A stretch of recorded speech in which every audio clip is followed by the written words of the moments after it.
तेलंगाना बनाने के यूपीए के फैसले के बाद केंद्र सरकार के सामने इस्तीफे का संकट खड़ा हो गया। आंध्र प्रदेश से जुड़े 4 केंद्रीय मंत्री आज इस्तीफा दे सकते हैं।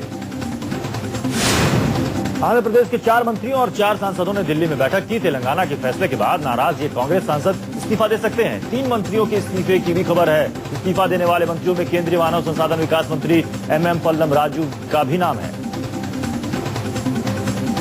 वाणिज्य और उद्योग केंद्रीय राज्य मंत्री D पुरंदेश्वरी भी आज तेलंगाना के विरोध में इस्तीफा सौंप सकती है। पुरंदेश्वरी इससे पहले यूपीए में मानव संसाधन विकास राज्य मंत्री भी रह चुकी हैं। सूचना तकनीकी और संचार राज्य मंत्री किल्ली कुरपा रानी और केंद्रीय वित्त राज्य मंत्री JG सीलम भी तेलंगाना के फैसले के विरोध में आज प्रधानमंत्री को अपना इस्तीफा सौंप सकते हैं। इससे पहले इन 4 केंद्रीय मंत्रियों ने आंध्र प्रदेश के चुनाव प्रभारी दिग्विजय सिंह से भी मुलाकात की थी, लेकिन इसके बाद भी इनकी नाराजगी दूर नहीं हुई। आईपीएल गवर्निंग काउंसिल आज आईपीएल गवर्निंग काउंसिल की बैठक हो रही है। स्पॉट फिक्सिंग मामले में जांच को अवैध बताने वाले बॉम्बे हाईकोर्ट के फैसले के बाद यह बैठक काफी अहम है। एन श्रीनिवासन बैठक की अध्यक्षता कर रहे हैं या नहीं, इसे लेकर सस्पेंस बरकरार है। इस बैठक में आईपीएल स्पॉट फिक्सिंग की जांच को गैर कानूनी ठहराने के बॉम्बे हाईकोर्ट के फैसले के खिलाफ सुप्रीम कोर्ट में अपील करने पर विचार किए जाने की उम्मीद है। वहीं श्रीनिवासन ने मीडिया से बात करने से इनकार कर दिया है। श्रीनिवासन ने सवालों के जवाब में केवल इतना कहा कि क्या आप मुझे मेरी कार के अंदर जाने देंगे। बैठक में हाईकोर्ट के फैसले पर सभी कानूनी विकल्पों पर विचार किया जाएगा और भविष्य में क्या कार्रवाई की जाएगी, इस बारे में भी विचार होगा। बीसीसीआई सूत्रों के अनुसार वर्किंग कमेटी ये फैसला लेगी कि क्या बॉम्बे हाईकोर्ट के फैसले के खिलाफ तुरंत सुप्रीम कोर्ट में अपील की जाए या फिर पुलिस की जांच पूरी होने तक इंतजार किया जाए।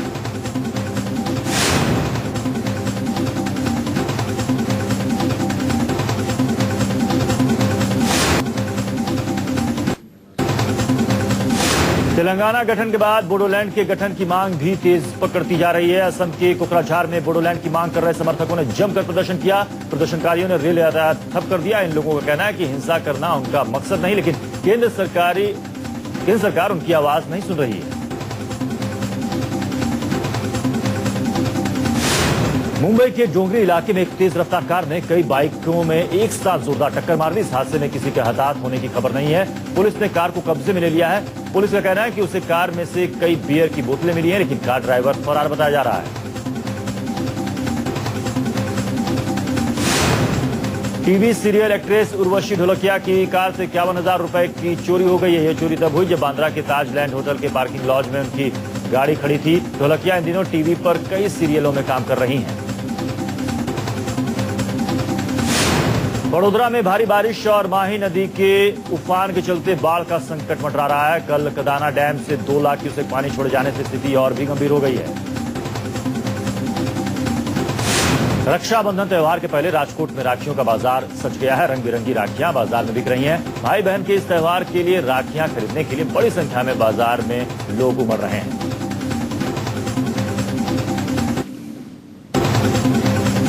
पुराने लखनऊ में प्रशासन ने सुरक्षा व्यवस्था सख्त कर दी है। रमजान की 21वीं नमाज पर पुराने लखनऊ में एक ही समुदाय के 2 गुटों के बीच तनाव भड़क गया था। आज जुमे की नमाज को देखते हुए सुरक्षा सख्त है।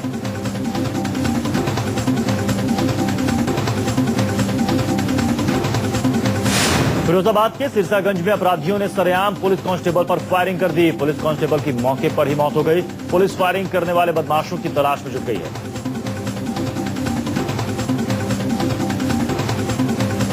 इम्फाल में एक बेकरी में ग्रेनेड ब्लास्ट हुआ। स्थानीय लोगों ने बताया कि जोरदार धमाके के बाद बेकरी से धुआं निकलने लगा। धमाके के वक्त बेकरी में 2 लोग मौजूद थे।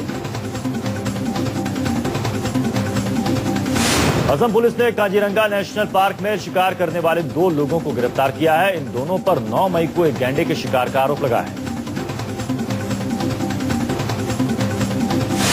बॉलीवुड के महानायक अमिताभ बच्चन के दामाद निखिल नंदा का ईमेल अकाउंट हैक हो गया है। हैक करने वाले ने मेल के जरिए भतीजी की बीमारी का हवाला देकर नंदा के दोस्तों से मदद के लिए लाखों पाउंड की मांग की है।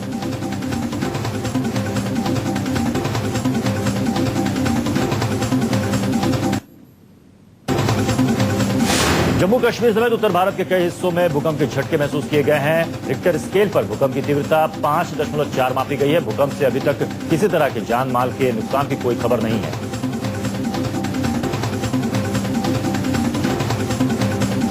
चंडीगढ़ में भूकंप के तेज झटके महसूस किए गए। चंडीगढ़ में भूकंप की तीव्रता 4.8 रिक्टर स्केल पर मापी गई।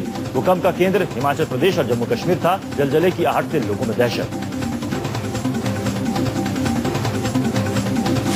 बिहार के छपरा में मिड डे मील के बाद जहरीले पानी का कहर। छपरा के एक भेल्दी के एक स्कूल में मिड डे मील खाने के बाद पानी पीने से 2 दर्जन बच्चों की तबीयत बिगड़ गई। सभी को इलाज के लिए पटना के पीएमसीएच अस्पताल में भर्ती कराया गया है। स्कूली बच्चों ने जिस जगह पानी पिया था वहीं पास से ही जहर की गोलियां मिली हैं, जिन्हें जांच के लिए सीएफएल लैब में भेज दिया गया है। सीएम नीतीश कुमार के मुताबिक सभी बच्चों की हालत अब ठीक है। अस्पताल बच्चों की सेहत पर 24 घंटे निगरानी रख रहा है।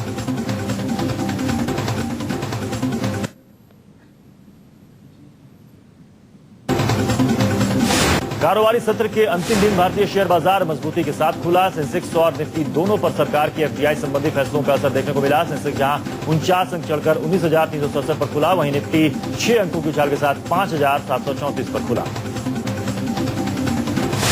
अर्थव्यवस्था को उबारने की दिशा में टेलीकॉम सेक्टर में 100% एफडीआई को मंजूरी। रक्षा और बीमा क्षेत्र के साथ ही विदेशी निवेश की सीमा बढ़ाने के लिए दर्जन भर क्षेत्रों में एफडीआई नियमों में रियायत पर कैबिनेट ने मुहर लगाई।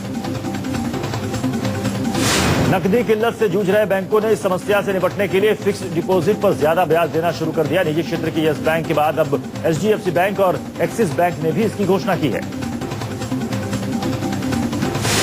जेट एयरवेज एतिहाद डील को भारत के फॉरेन इन्वेस्टमेंट प्रमोशन बोर्ड की मंजूरी मिलने के 3 दिन बाद दोनों एयरलाइंस फाइनल एग्रीमेंट सेबी को सौंपेगी। एतिहाद नए एग्रीमेंट में जेट के साथ अपनी शर्तों में बड़ा बदलाव करेगी। मारुति सुजुकी जुलाई महीने में अपनी बिक्री में 1.3% की बढ़त करने में कामयाब रही है। मारुति डिजायर की बिक्री में 33.6% का उछाल आया है। पिछले कई महीनों से बिक्री में आ रही थी गिरावट। अन्य ऑटो कंपनियों की बिक्री मिली जुली रही।